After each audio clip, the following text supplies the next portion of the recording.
5, 4, 3, 2. Hello, Radio Land. Welcome to another Dream Makers 365, an intellectual radio show. And you might be asking, why Dream Makers 365? We do this at every show because we might have new listeners, just in case. Well, the mission of this show is threefold. One, it is to give a voice to the voiceless.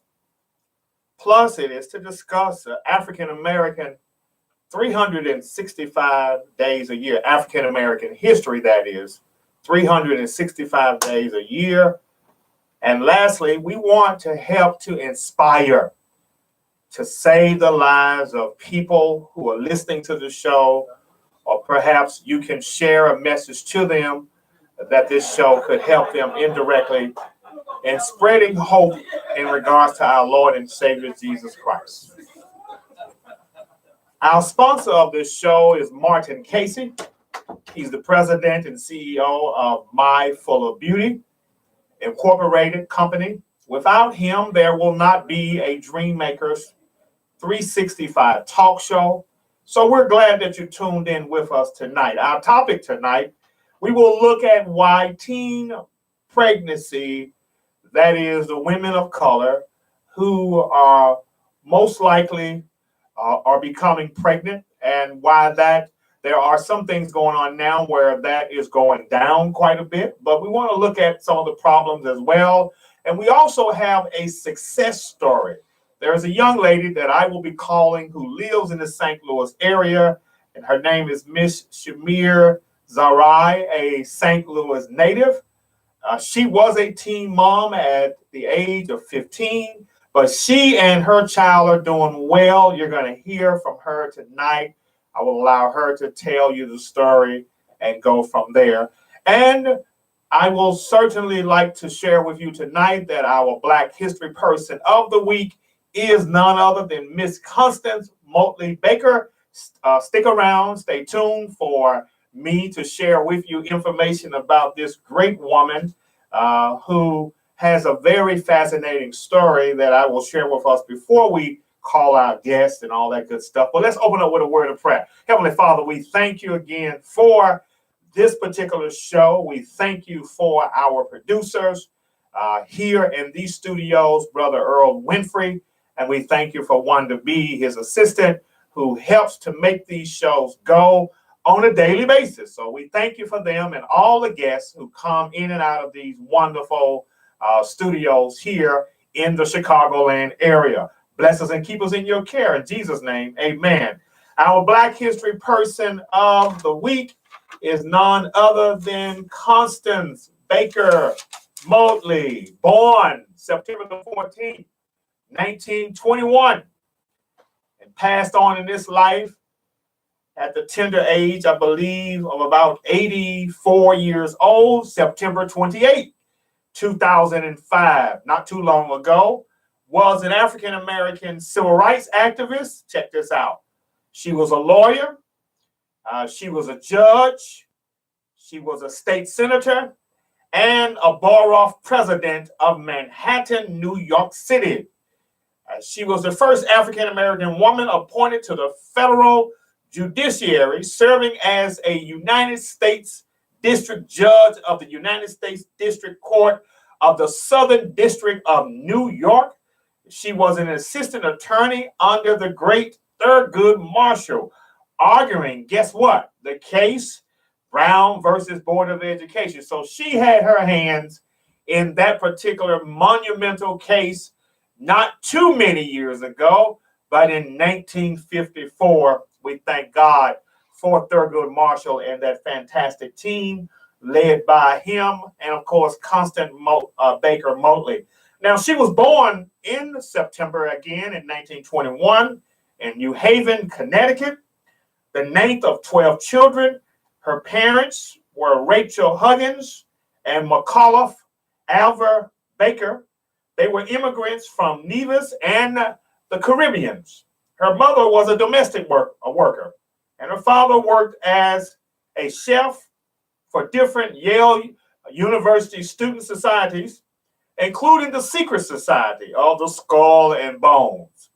While growing up in New Haven, Baker attended the integrated public schools, but was occasionally subject to racism.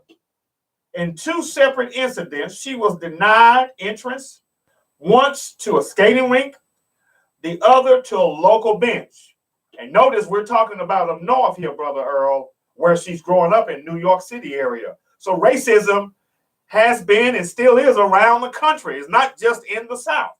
Okay? So by the time she reached high school, she had a profound sense of racial awareness, sparking her interest to get involved with civil rights. A speech by Yale Law School graduate George Crawford, a civil rights attorney for the New Haven branch of the NAACP, guess what it did? It inspired Baker to attend law school. So that's why it's important for young people to get out and become part of different groups and socialize, because you never know that something can be said to motivate them. Now, here's some important facts about her. With financial help from a local philanthropist, Clarence W. Blakesley, she started college. Now, she started at Fisk University in Nashville, Tennessee, a historically black college, but later returned north to attend an integrated New York University. At NYU, she obtains her Bachelor of Arts degree in 1943. She also received, Sister Motley, her Bachelor of Laws in 1946 from Columbia Law School. And in 1945, during Baker's second year at Columbia Law School, future United States Supreme Court Associate Justice Thurgood Marshall hired her as a law clerk, and she was assigned to work on the court-martial cases that were filed after World War II. So she graduates from the law school in 1946 and was hired by the NAACP Legal Defense and Education Fund. And in 1950, she wrote the original complaint in the case of Brown versus Board of Education, the first African-American woman ever to argue a case before the United States Supreme Court. And of course, there were some other cases with Meredith versus Fair. She won Jane Meredith's effort to become the first black student to attend the University of Mississippi in 1962. Then she was elected to the United States, or the New York State Senate, in 1964, February. She was appointed by President Lyndon Johnson on January 26, 1966, to the seat of the United States District in the Southern District of New York that was vacated by her predecessor, Judge Archie Owens Dawson, and she was confirmed by the United States Senate in August 30th of 1966. Here are some famous quotes that she talked about. She says, "We African Americans have now spent a major part of the 20th century battling racism." That's a problem. She says, "I grew up in a house where nobody had to tell me to go to school every day and do my homework. Neither did I. I grew up in a house and my mama didn't have to tell me to do the same thing. I did it because I knew how important education was and still is." And she says, "I rejected the notion that my race or sex would bar my success in life." That didn't stop her. "When I was 15, she said, I decided I wanted to be a lawyer. No one thought that this was a good idea. No one thought it was." That means that she didn't care what they said. She was going to go ahead. Let me repeat that. No one thought this was a good idea. Isn't that powerful? When Thurgood Marshall became a lawyer, race relations in the United States was particularly bad. Then she says, "Too many whites still see blacks as a group apart." She says, "The Constitution, as originally drawn, made no reference to the fact that all Americans were considered equal members of society. Her next quote, she says, "My father kept his distance from working class American blacks. My parents never told us that our great grandmothers had been slaves." Wow. "In my view," she says, "I did not get the federal bench because I was a woman." She was qualified. She said by 1962, Dr. King had become the media's reckoning, the new civil rights leader. And lastly, she says affirmative action is extremely complex because it appears in many different forms. Powerful statement. That, my friend, is the life of the great Constance Motley Baker. Now I want to shift gears, and we're going to be calling our speaker here shortly. And again, we thank God for her. We will be calling her again shortly, but I want to go over some important facts regarding teen pregnancy. Why is teen pregnancy declining? I'm going to first cover that. It is declining. Since the 1990s, there have been an increase of highly effective, low-maintenance birth control methods like IUD and contraceptive implants. Above all, teens are having less sex for a variety of reasons, from the Great Recession to peer pressure to watching cautionary horror stories on reality TV. Yeah, believe it or not. A 2014 study by an economist at the University of Maryland and Wesley colleges found that 1/3 of the drop in the teen pregnancy rate was between 2008, 2011 could be attributed to teens watching shows like MTV 16 and 16 and Pregnant and Teen Mom. But listen to this.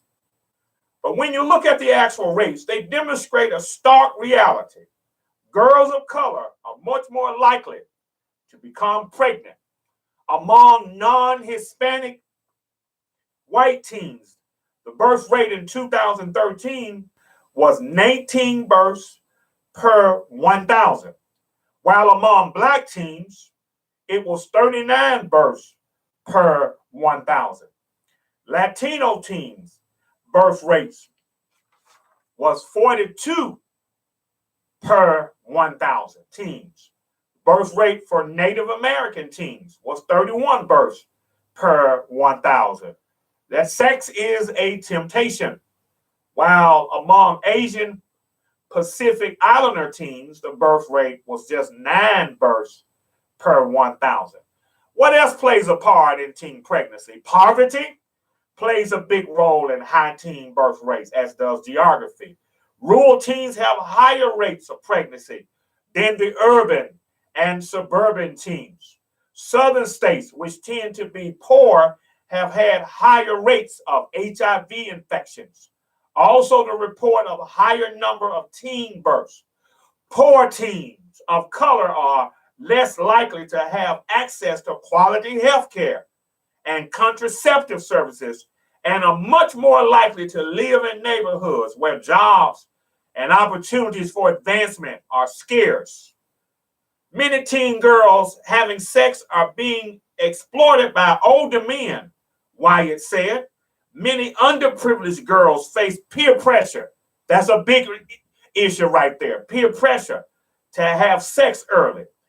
Now, in Mississippi, which was the second highest teen birth rate in the country, legislators last year passed a bill asking community colleges and universities to come up with a plan to target teen pregnancy on their campuses.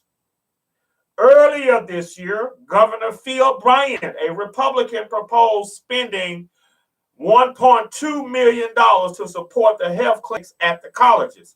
There is a reason in Mississippi where births among older teens ages 18 and 19, a key demographic at community colleges, accounted for 70%, listen to this, of all teen births in the state in 2012. What's more, the vast majority of community colleges, students are poor. 61% of the women who become pregnant when attending community colleges do not finish schools. But not all states are taking that approach. In Kansas, the legislators last month introduced a bill that will require schools to obtain written parental consent to teach sex education. Now, what can be done to help teens today? Well, I'm glad you asked. There are 5 things that you need to look at. Number 1, we need to increase community awareness of Black teen pregnancy disparities. Number 2, we need to talk to community, local, and state, federal leaders making more teen pregnancy a discussion, making it a priority. Number 3, identify health and constructive activities for teens to be involved in after school. You notice after school.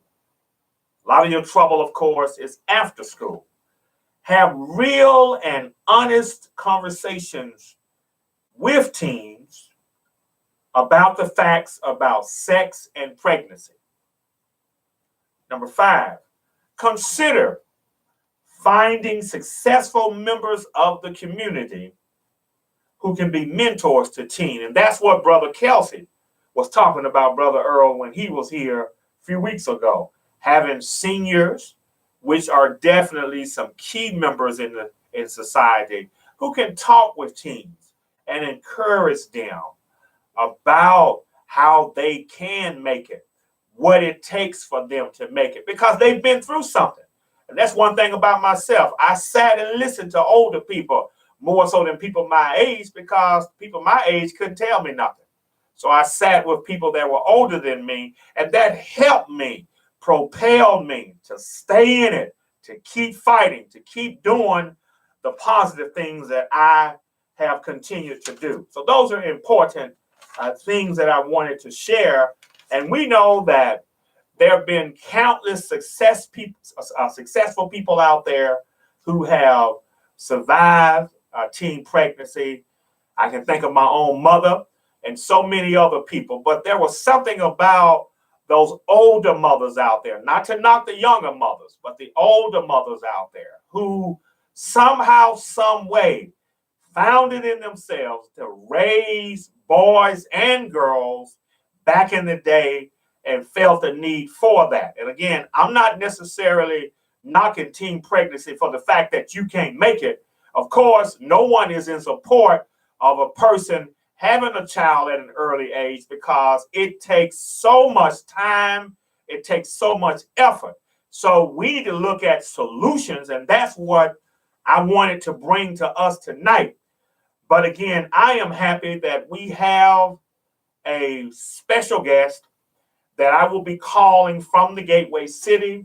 In fact, she is en route back to St. Louis right now and may be heading back home in the city of St. Louis, that great city here in the Midwest. But I want to introduce her first and share with you some information, and then give her a call, because she is doing very well in this country. And she was with a child at the tender age of 15, but it did not stop her from where she is today. You're going to hear her story tonight. What a great story. And her name is Miss Shamir Zahra. Miss Shamir Zahra is from that great city in the Midwest, like I said, St. Louis. And God blessed her to be the child of this great mother named Charlene Moore, who I believe still lives, and her late father, Berthane Zahra, who is in Eritrea, which is located in Eastern Africa near Sudan. He passed on August the 2nd of 2015. Her mother, again, is an African-American, and her father is from Africa. She's the youngest of 6 children. There are 4 girls and 2 boys. She happens to have a twin brother. And of course, she's also the proud mother of a 21-year-old son who is a senior in college at Fisk University. You heard me read earlier where Constance Baker went there for a minute and got in touch with her blackness there and came back up north. And I'm sure she had that blackness in her when she encountered racism, Ms. Motley, as we talked about. But Ms. Zahra was one of the most enjoyable times in her life, she said, was when she was growing up in the St. Louis area. Although they were very poor and lived in the housing projects, they were rich in love, she says. It instilled in her at an early age when they had nothing. And think about it. When we as Black people had very little, it seemed like we were more happier, Brother Earl.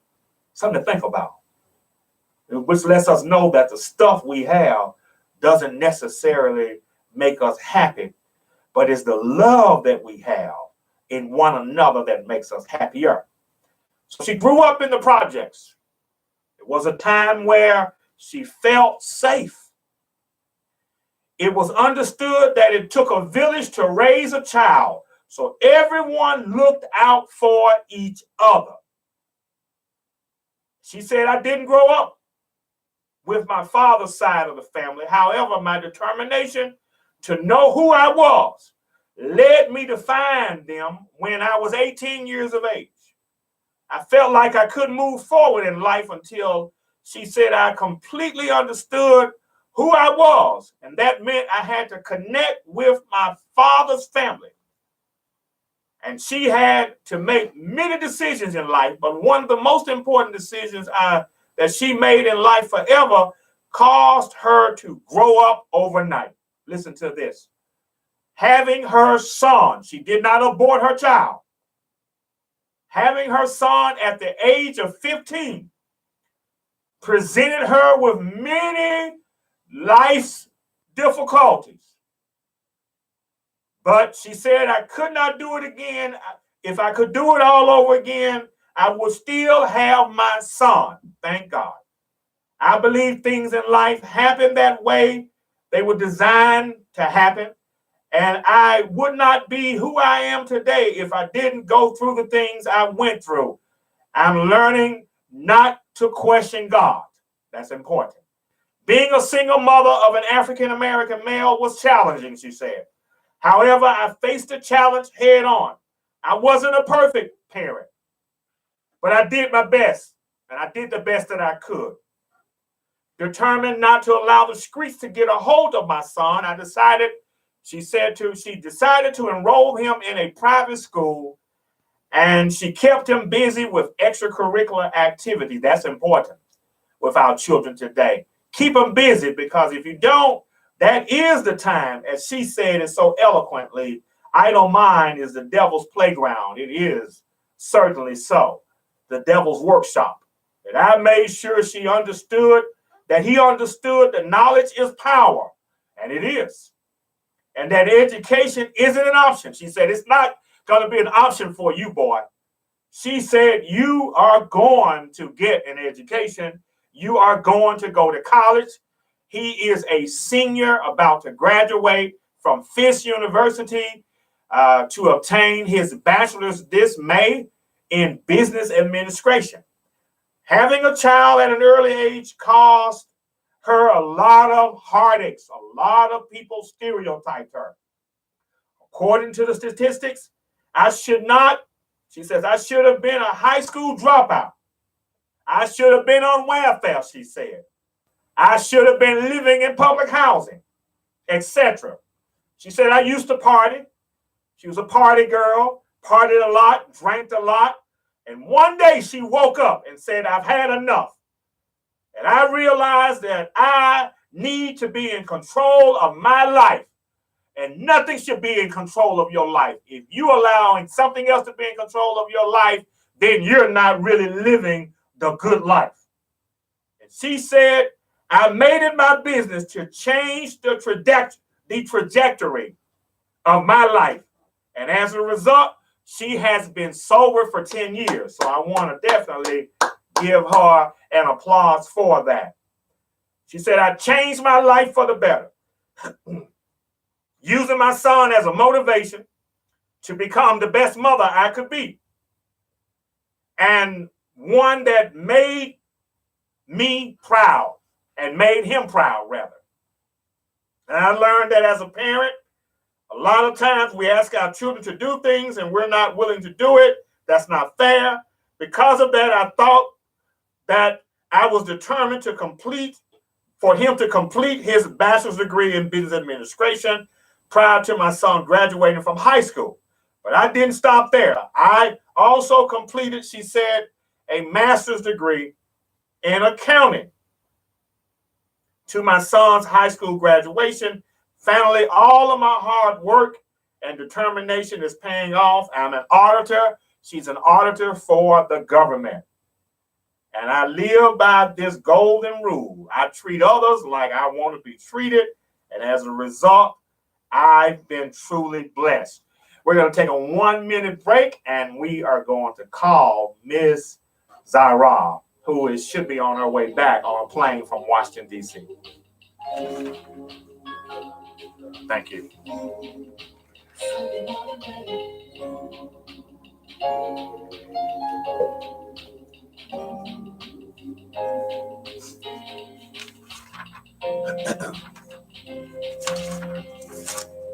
Now is the time to prepare our hearts and minds and come before our King, boldly before his throne. I can't hardly wait to come into this blessed place and prepare a sacrifice of praise. Let us go into the house of God on Sunday. Come and hold me. All right, we'll give her a call. Sunday. Okay, let me get that number. Yep. So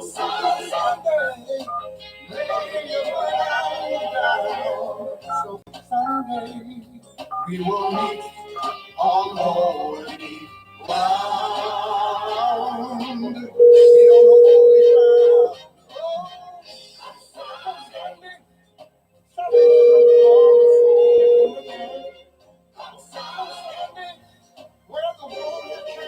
Please leave your message for 314398554. We're going to get her. Let me try it again. That number, yeah.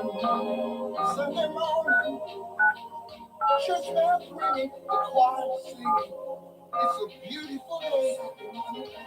I'm glad I said that too. That she probably on the plane. Yeah, she was. She said she was on the plane.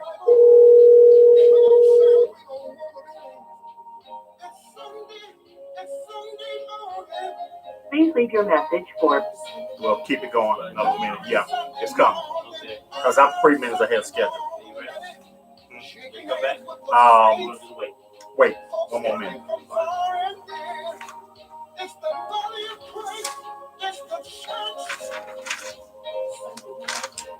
It's Sunday morning. Sunday morning, ready? Bishop preaching the message. It's a message of hope. A message of deliverance. Sunday morning. Oh, yeah.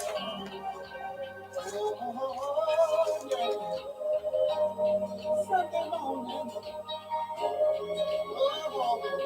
Sunday morning.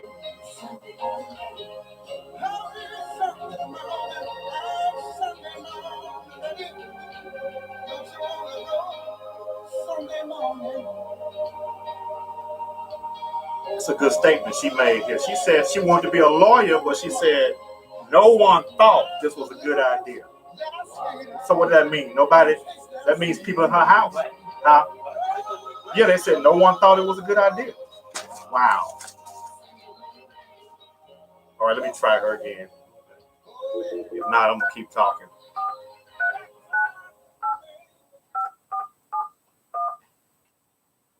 She's probably trying to get in her car.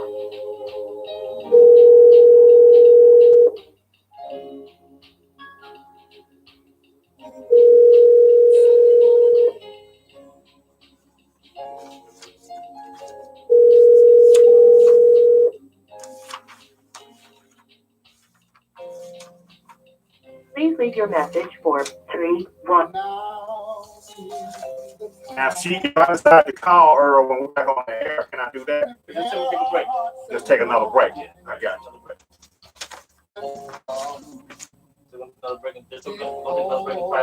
Okay then. All right, let me go ahead. You can come back on the air. All right, and we are back on the air now. Again, welcome to Dreammakers 365, an intellectual radio show. If you've just tuned in with us, or if you're waiting, I did hear from our speaker or guest speaker to talk to us today, this morning. She did tell me that she would be flying back from Washington, D.C. to her hometown in St. Louis. So there might be a delay there, but we're going to go ahead and keep going, and then I'll stop a few more minutes from now and take another break and give her another call. But there are some very important statistics that I have regarding teen pregnancy. I'll go ahead and share some of those with you. And if anyone is listening and you can shed some light on teen pregnancy, give us something motivating to share with anyone who's listening, feel free to call in and I will stop talking. But we will certainly call our guest up here shortly. 23% of 14-year-olds and 30% of all 15-year-olds have had, guess what, Earl? Sexual intercourse. Again, 23% of 14-year-olds and 30% of 15-year-olds have had sexual intercourse. That's a problem.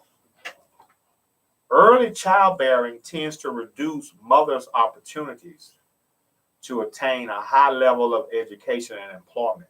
It can attack you. If you're having children at an early age, it can reduce your opportunity. Seriously. Teen mothers are more likely to live in poverty, hurting the overall quality of young mothers' life. Adolescent pregnancies account for approximately 80% of unplanned pregnancies. Nearly 45% of all teen pregnancies, they do end in abortion. And that's sad that we have in every community in Black America, we have these abortion centers. And the issue is a lot of them go into centers and have abortions. That's bad news. There's no other way to put it. And I'm not trying to make it sugar-coated, Earl, or anything like that. Approximately 9% of African American teenagers gave birth in 1996. That's the lowest number since the government began keeping these statistics. Okay, the percentages of sexually active teens using condoms has increased. Teenagers who have sex are more likely to use contraceptives than in the past. Babies born to young mothers are more likely to be low birth weight, to have childhood health problems, and to be hospitalized than are those born to older mothers. Over 1/3, we're talking 40%, of pregnant teens receive inadequate prenatal care. Morbidity and mortality rates are higher for babies born to young mothers. That means the death, mortality rates, of children dying and things of that nature at an early age, that's because of the young mothers. It happens. Nearly 25% of the adolescent mothers have a second child within 24 months of their first child. So that means they keep on having these babies, Earl. It's a problem. And pretty soon the government is going to get wise enough and say, that's it. You have so many, one or two or whatever, that's it. We won't be able to support it. Now, I know in other countries, some other countries, you can't have with two children. Over in China, you can't have with two. And that's it. You're going to have to do something with that third one, abort them, or they, God forbid, they kill them. I don't want to say abort them, but I don't want that. You may have to give them up for adoption. But they do not want you because there's so many people in certain parts of this world where there's so many people in one family. It is a problem. So we're going to go ahead now and take another break and go ahead and try to contact our guest. Okay? All right.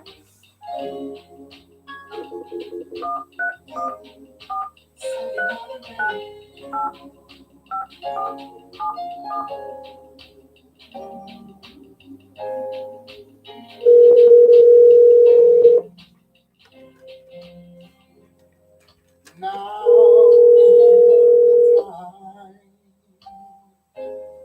to prepare our hearts and minds and come before. Please leave your message for our King. Boldly before his 8:35. We'll try to get her though. I can hardly wait to come into this blessed place and prepare a sacrifice of praise. Let us go into the house of God. Come Sunday, come and go with me. Come Sunday, there's much more. You know I got a backup plan, don't you? My god brother, he's from St. Louis. He knows it. I'll put him on the air. I'm gonna put him on. Put him on. We don't hold it ground. Oh, something for the soul in the bed. Something where the wounded can be. Oh, something you won't ever be the same. So come Sunday. Hey, Tut, I was just trying to reach Samir, man. I don't know what's going on, but I think she's getting off of a plane or something is going on. I can't get her. But you're my backup plan. I'm going to put you on the air. Put you on the air if you want to be on the air. Yeah. Remember what we talked about last week? Go ahead. Remember, we're going to talk about, you mentioned something about African Americans and why we don't stick together. We got so many problems and things like that. I'm going to just have you to elaborate on that. What can we do? I know what you shared. I know you said knowledge. We need to study. They need to, you can share that information. Maybe give them some websites to go to YouTube. Remember you told me about the 13th Amendment? Just share some stuff like that, because I don't think that we're getting educated enough. I'm going to try her one more time. And if I call you back, you're going to be on the air. Okay, if I don't call you back, then that means I got her. So I'm going to try her one more time. Okay, all right. So you at work or you home? That's what I thought because of the holiday. Yeah, I was too. Okay, then I'll give you a call back if I can't get her. Okay? All right. Bye-bye.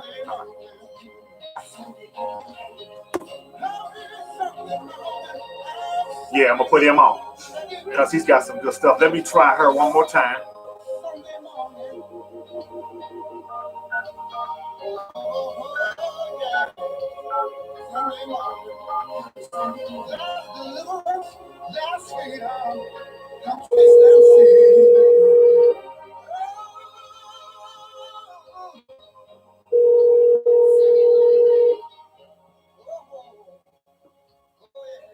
crazy. Her plane should be back by now.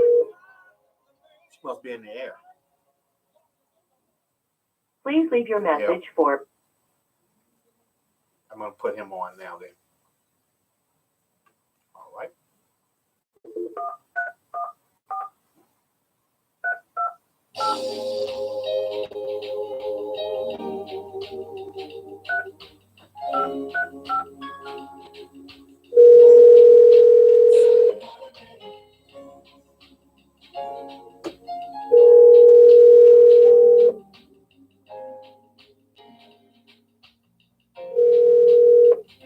Hello? Hey, Mr. Tutwiler.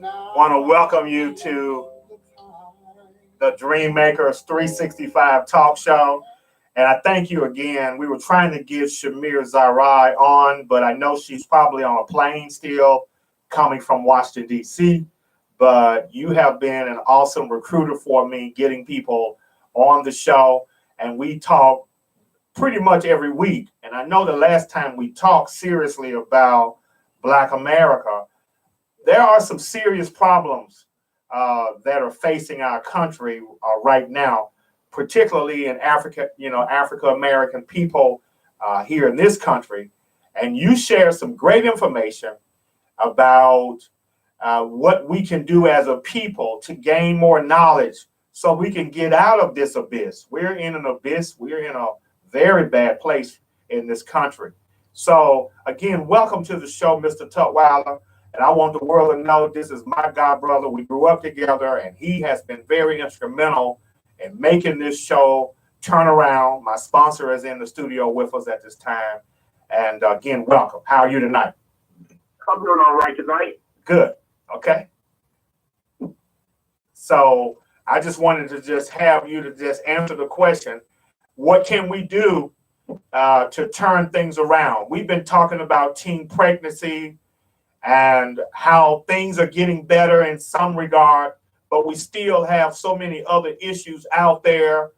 And you can tell them your success story about your own children and how they've been very successful in going to college as well. So how is that going with you being a great father that you are?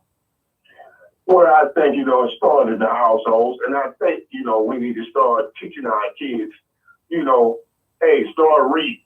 So, because we put books in front of, black kids' face, they won't read. We need to start teaching them how to read, start teaching them, hey, about our black culture, start teaching them what they need to do and how they're supposed to learn. Learn. Education is the key. Yes. Learn about your own cultures. Mm-hmm. That's right. You indicated to me, I know YouTube has lots of resources where people can learn and be more knowledgeable. They don't just pick up a book, then they can use audio stuff where they can listen to things. There are some great resources on YouTube. Can you share some of those with us tonight? Yes, I go on YouTube. I looked at the 13 Commandments. Okay. Yes, I looked at 13 Commandments. I looked at Yes, I looked at all types of sources of things, like, where black people really came from, and where we was educated from, and there's a lot of important things out there that I can share with you. Right. Who are the true Israelites, who are the true Hebrews. And all that's on there, YouTube. And all you have to do is go to it, and it'll tell you who are the true Israelites. Yes. And we are the true Israelites. I agree with you on that. And with the amendments, 13th Amendment, what's so profound about you telling us about the 13th Amendment? Okay. Is that amendment protecting us? Did it protect us? Did it give us the liberty that we're supposed to have? No, they did. They don't give us all the information that a lot of black people don't know. That a lot of stuff that's been hidden from us. Okay. There's a lot of stuff been hidden from us. So we don't know. If you look at the document of the 13th Amendment, it'll tell you about what's been hidden from us. Okay. I got you. It is. Mm-hmm. And guess who plane just landed? I don't know if we can call her or whatnot. Earl, her plane just landed. Tutwiler. Brother Tutwiler, her plane just landed. So That's important. What you talked about as well. I was talking about Zaria. Her plane just landed. So Okay. I'm thinking you want me to try to give her a call, Tut? Yes, sir. I'm going to give her a call. If I don't, like I said, can get her this time, I'm going to certainly call you. Okay? Okay. I'll call you back. My daughter said she would like to go and talk about a lot of education stuff. Okay, well, you hold tight. Let me try Shamir real quick, and then I'm going to jump back. That's good. Okay, good. Okay, all right. Okay. All right. Because I want to keep the show going. Let me see if I can get her. Because up in the air, you can't really be talking on a plane. I mean, talking on a plane, right? Yeah, so she can talk now.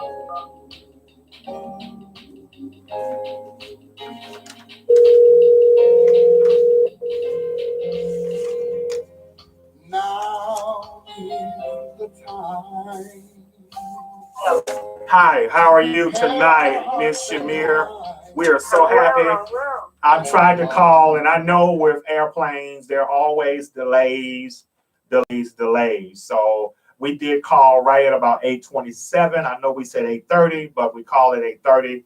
So, hey, the fourth time around, we got you this time. And I actually talked to Mr. Tutwiler and was able to kind of stall a little bit. And he shared some important information about African-American history and things like that. But welcome to Dreammakers 365, Shamir. We roughly have about 10 minutes. We can just ask you a few questions. We read your very, very fascinating bio, and it pretty much told us a lot about you and how God has allowed you to turn it around, your life around, and you are certainly a success story. And I want to ask you, what is it that made you decide to change your life? As you indicated, you had stopped drinking and you went on to just get this thing in order. So what made you do that?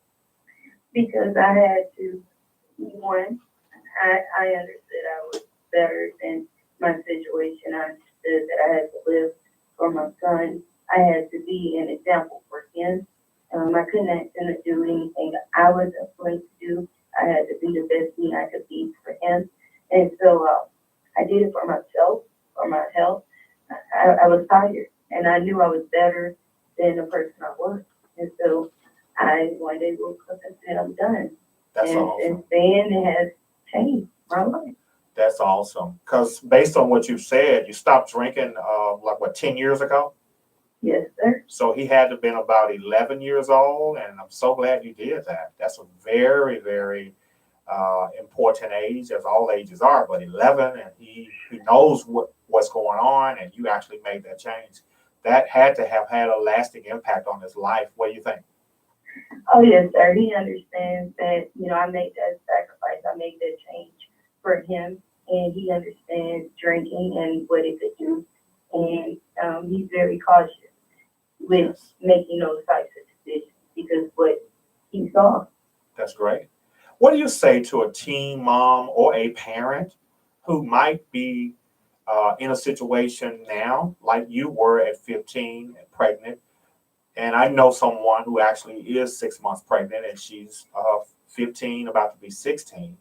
What do you say to those type people who might be listening to the show right now to help them to move forward positively? What do you say to them? Don't give up. I mean, it's hard sometimes. You don't understand. You gotta go through the process. Understand that it takes a village to raise a child. You're not alone.